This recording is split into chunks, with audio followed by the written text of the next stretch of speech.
मुख्य पदावर महिला होत्या आणि मी या चॅनलच्या माध्यमातून लोकसभा, विधानसभा आणि आता नगरपालिका हाच प्रश्न पुन्हा या ठिकाणी बोलत आहे की या तेल्हारा शहराच्या आजूबाजूला 102 खेळ लागू आहे आणि 102 खेळातून अनेक महिला शहरामध्ये येत असतात।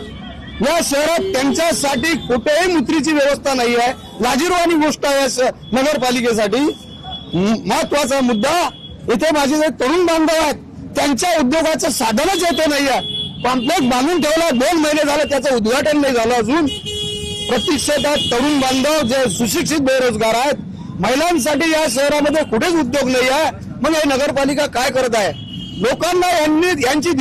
लोकांची दिशाभूल केली आहे त्यांनी की ना ठेका ना ठेकेदार। जे निवडून गेले सर्व ठेकेदार झाले। या जनतेला विचारा तुम्ही।